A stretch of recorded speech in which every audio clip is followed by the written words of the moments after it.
It's the 4th of the month. The standing orders have gone out.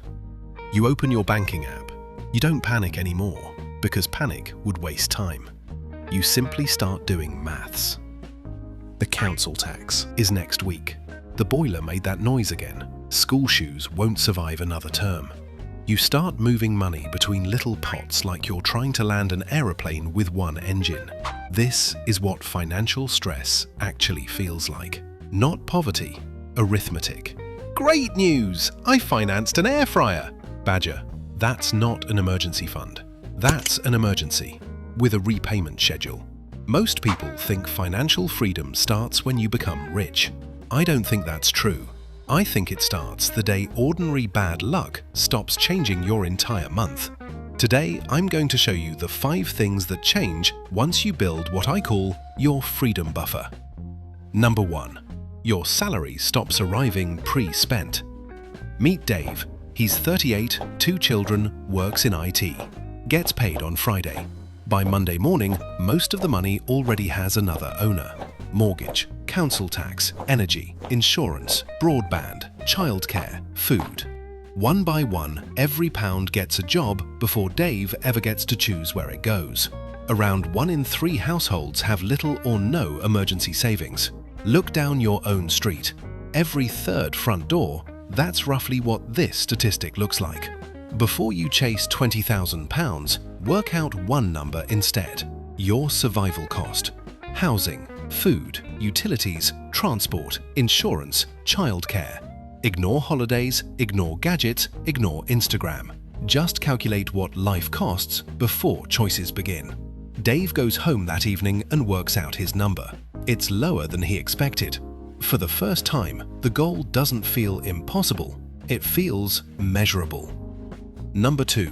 Emergencies stop becoming disasters. 3 months later, Dave's boiler finally gives up. It couldn't have picked a worse week.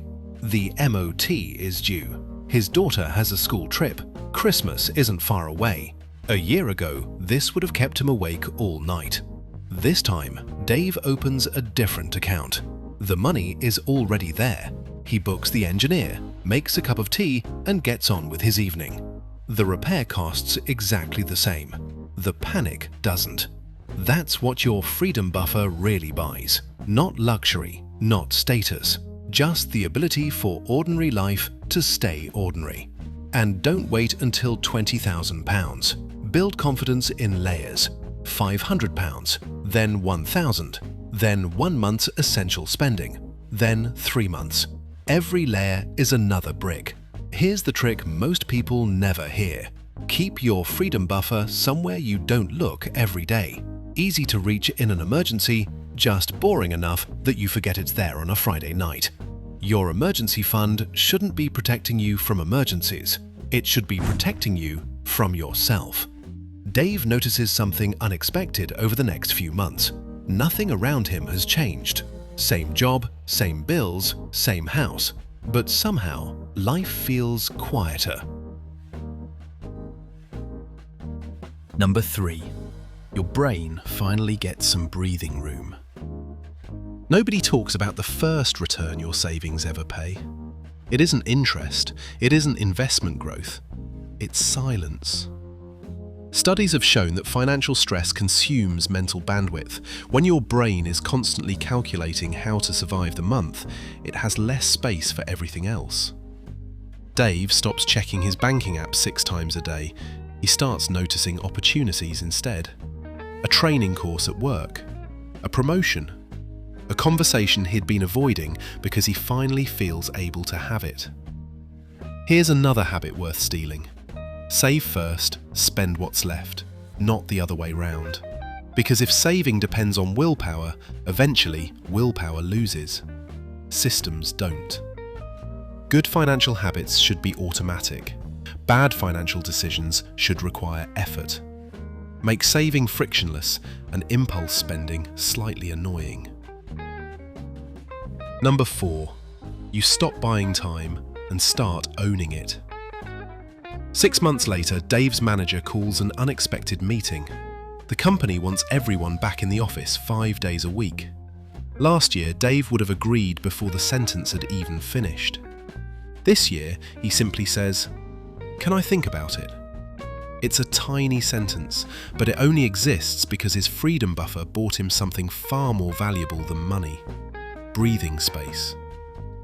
Money doesn't create confidence, it creates options. And from the outside, options look exactly like confidence. Here's another number worth knowing: your runway. Divide your accessible savings by your monthly survival cost. £12,000 saved, £3,000 to live.